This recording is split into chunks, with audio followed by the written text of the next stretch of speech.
Welcome back, Chumba. In this Cyberpunk 2077 lore discussion, it's time for a leap of faith. In Mike Pondsmith's cyberpunk narrative, religion still has a place for many of the inhabitants of Night City.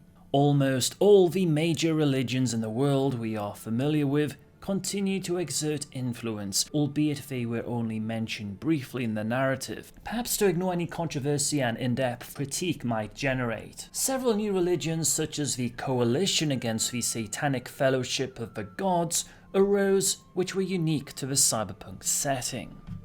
During events leading up to the collapse, the popularity of religion fluxed greatly. A myriad of scandals in various religious organizations led many to question their faith and abandon organized churches wholesale in the 90s.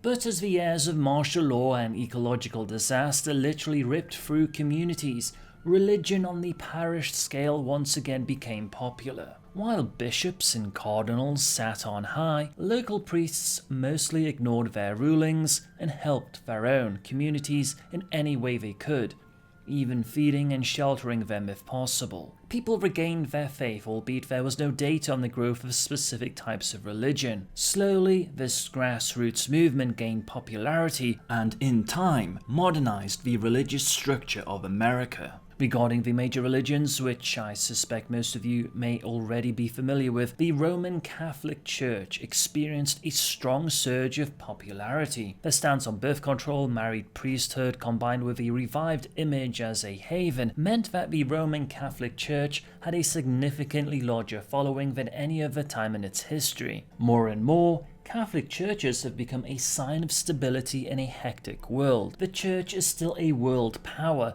and the Swiss troops which the Vatican maintains as a standing army have been used on more than one occasion to counter corporation-backed threats against church-owned lands. The church, now more than ever, looks after its own, and will go to great lengths to protect even a single member. There have been several cases of unlucky Catholics hunted by one corporation or another who have fled to the church for sanctuary. These usually vanish into the structure of the church, never to be threatened again. In Night City, important places include the Holy Angels Church and the Holy Church of God. Judaism in America has not fared well in the post-collapse period. With the problems in the Mideast and the cessation of Israeli relations in the wake of the meltdown, Israel has never forgiven America for the lack of warning in that crisis. It is reported that many Jews in America feel cut off and alone. While Israel has its own problems dealing with the fallout of the meltdown, it still offers a homeland for any individual of Jewish faith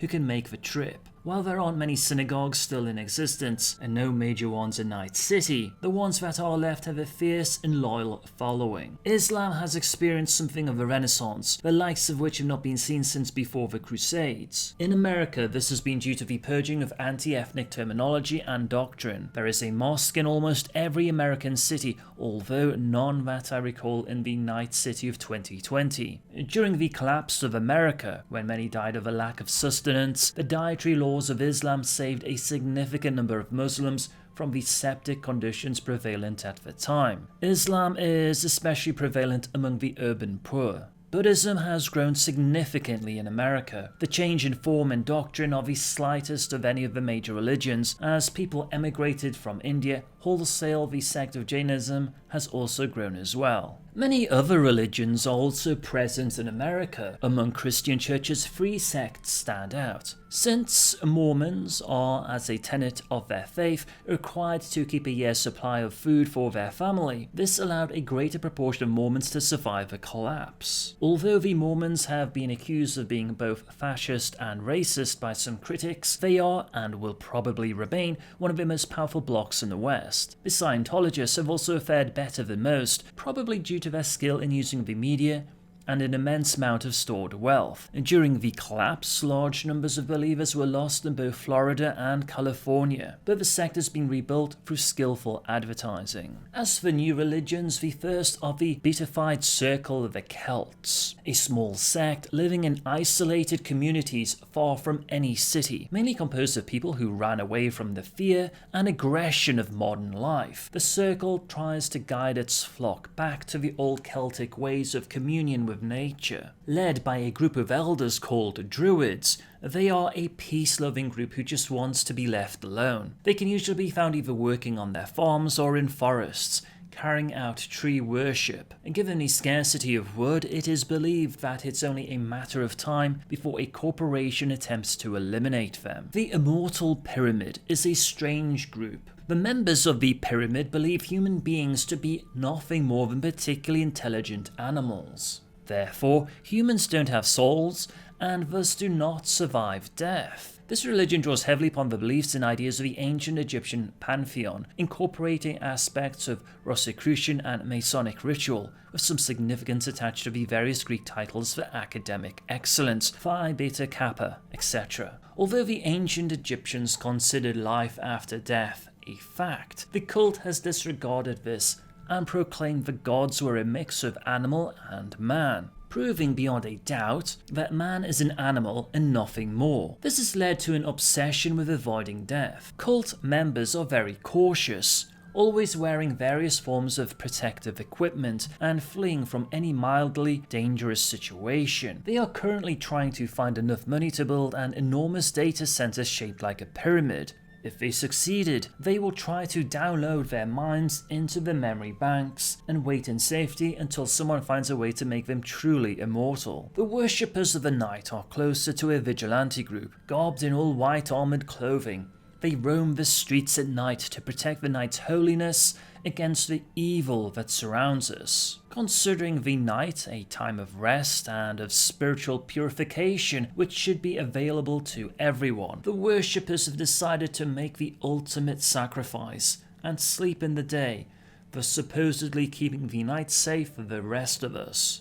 Despite their reliance on donations, the worshippers are often funded by corporations for short periods of time. Several companies like to have the sect patrol their areas because they are less costly than mercenaries, don't require hazard pay, and will fight to the bitter end. On the other hand, they don't work during the day. The Coalition Against the Satanic Fellowship of the Gods, aka CASFG, is perhaps one of the most paranoid groups on the planet, with an entire system of belief based on the assumption that a group of evil gods control the destiny of the entire human race. Fortunately, good gods exist, but in order to enable them to win, the CASFG must weaken the grip of evil on the world. Coalition members have begun to kill various prominent persons they believe are used as puppets by the evil ones. Their suicidal tactics are hard to counter by security forces. Some corporations are becoming alarmed and annoyed, and may start their own counter-cleansing procedure soon. This cult, that seems to have come to the US from Europe and Asia, combines aspects of Hinduism, Fazengar cults, Illuminati legends, and a fictional philosophy created by an early 20th century writer named Lovecraft. The whole mix combines into a sort of rabid anti-nihilism. No one's quite sure how the agents of evil gods are identified. Religious rituals, logic exercises, AI spreadsheets, or at random. All have been advanced as answers. Most people think the coalitionists are crazy, some are afraid they're right. In contrast to Night City in the USA, paganism flourished in the United Kingdom. In simplistic terms, paganism means a feeling of love and kinship to the earth and to nature. The creed is both simple and profound.